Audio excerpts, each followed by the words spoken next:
touch, I can with you, with you, with you, with just one touch, I can feel my body give it. Assalamualaikum warahmatullahi wabarakatuh. Halo teman-teman, kenalkan saya Saiful Alberto Ilmi, mahasiswa program studi biologi semester 4. Pada kesempatan kali ini, saya akan mempresentasikan materi mata kuliah biologi molekuler yang berjudul struktur dan fungsi RNA. RNA merupakan salah satu molekul yang sangat penting dalam sel karena berperan sebagai penghubung antara DNA dengan proses pembentukan protein. Tanpa adanya RNA, informasi genetik yang tersimpan di dalam DNA tidak dapat diterjemahkan menjadi protein yang dibutuhkan untuk menunjang berbagai aktivitas kehidupan. Melalui presentasi ini, kita akan membahas pengertian RNA, struktur penyusunnya, jenis-jenis RNA, fungsi RNA, mekanisme kerja RNA dalam sintesis protein, perbedaan RNA dengan DNA, hingga penerapannya dalam bidang kesehatan dan bioteknologi. Baik, tanpa berlama-lama lagi, mari kita mulai pembahasannya. Sebagai langkah awal, mari kita pahami terlebih dahulu apa yang dimaksud dengan RNA. RNA atau ribonukleik asid merupakan salah satu jenis asam nukleat yang berperan penting dalam proses ekspresi gen. Molekul ini bertugas membawa informasi genetik dari DNA untuk kemudian digunakan dalam proses pembentukan protein yang dibutuhkan oleh sel. Jika DNA dapat diibaratkan sebagai tempat penyimpanan informasi genetik, maka RNA berfungsi sebagai perantara yang menyampaikan informasi tersebut ke tempat sintesis protein. Berbeda dengan DNA, RNA tersusun atas gula ribosa menggunakan basan nitrogen urasil sebagai pengganti timin dan umumnya berbentuk untai tunggal sehingga lebih fleksibel dalam menjalankan berbagai fungsinya. Setelah memahami pengertian RNA, selanjutnya kita akan membahas struktur penyusunnya. RNA dibangun oleh unit-unit yang disebut ribonukleotida. Setiap ribonukleotida terdiri atas 3 komponen utama yaitu gula ribosa, gugus fosfat, dan basan nitrogen.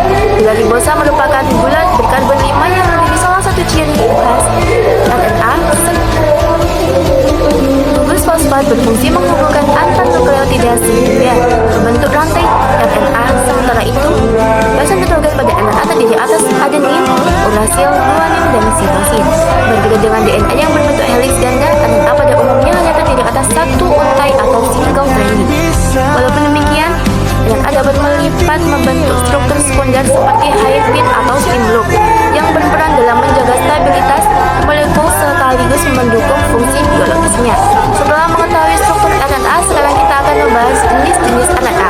Secara umum terdapat 3 jenis RNA yang berperan langsung dalam proses sintesis protein. Yang pertama adalah messenger RNA atau mRNA.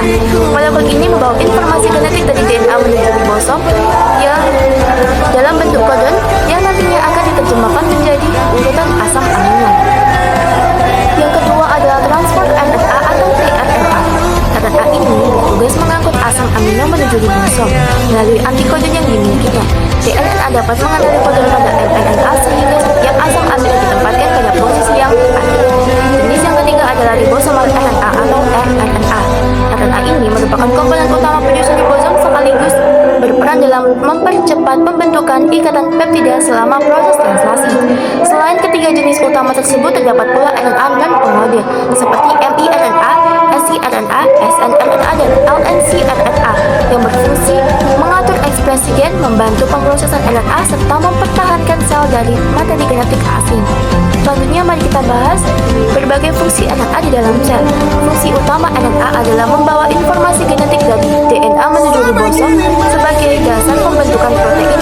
Selain itu, RNA juga berperan dalam mengatur ekspresi gen sehingga produksi protein dapat berlangsung sesuai dengan kebutuhan sel. Beberapa jenis RNA bahkan mampu bertindak sebagai ribozim, yaitu molekul RNA yang memiliki aktivitas katalitik untuk mempercepat reaksi biokimia tertentu. RNA juga terlibat dalam mekanisme RNA interference, yaitu proses yang membantu sel menghambat ekspresi gen tertentu maupun menghasilkan RNA asing termasuk RNA virus. Setelah mengetahui fungsi RNA, sekarang kita akan melihat bagaimana RNA bekerja dalam proses sintesis protein. Proses ini terdiri atas 2 tahapan utama, yaitu transkripsi dan translasi. Tahap transkripsi, enzim RNA polimerase menggunakan salah satu untai DNA sehingga cetakan untuk membentuk molekul mRNA. Setelah terbentuk, mRNA keluar dari inti sel dan membawa informasi genetik menuju ribosom. Selanjutnya berlangsung pada proses translasi. Pada tahap ini, ribosom yang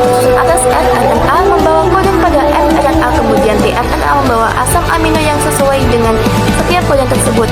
Asam amino kemudian dirangkai menjadi rantai polipeptida hingga akhirnya membentuk protein yang siap menjalankan fungsinya di dalam sel. Agar lebih mudah dipahami, berikut beberapa perbedaan utama antara DNA dan RNA. DNA mengandung gula deoksiribosa, sedangkan RNA mengandung gula ribosa. DNA menggunakan basa nitrogen adenin, timin, guanin, dan sitosin, sedangkan RNA menggunakan adenin, urasil, guanin, dan sitosin. Selain itu, DNA memiliki dua untai yang membentuk heliks ganda sehingga lebih stabil sebagai penyimpan informasi genetik. Sebaliknya, RNA umumnya hanya memiliki satu untai dan berperan langsung dalam proses ekspresi gen serta sintesis protein.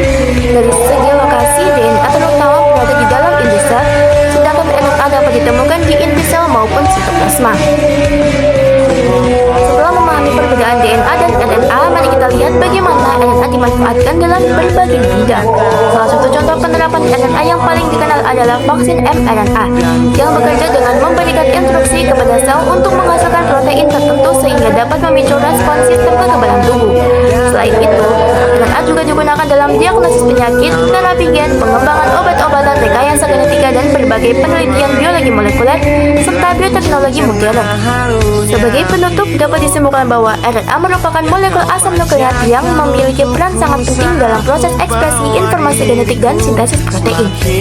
RNA memiliki struktur khas berupa untai tunggal yang tersusun atas gula ribosa, gugus fosfat, dan basa nitrogen, adenin, urasil, guanin, serta sitosin. Dalam menjalankan fungsinya, tiga jenis utama RNA yaitu mRNA, tRNA, dan rRNA bekerja secara terintegrasi untuk menghasilkan protein yang dibutuhkan sel. Selain berperan dalam pembentukan protein, RNA juga memiliki fungsi dalam pengaturan ekspresi gen, mekanisme pertahanan sel, serta telah dimanfaatkan secara luas dalam bidang kesehatan, kedokteran, dan bioteknologi. Demikian presentasi mengenai struktur dan fungsi RNA yang dapat saya sampaikan. Terima kasih atas perhatian teman-teman. Apabila terdapat kritik maupun saran, saya akan dengan senang hati menerimanya.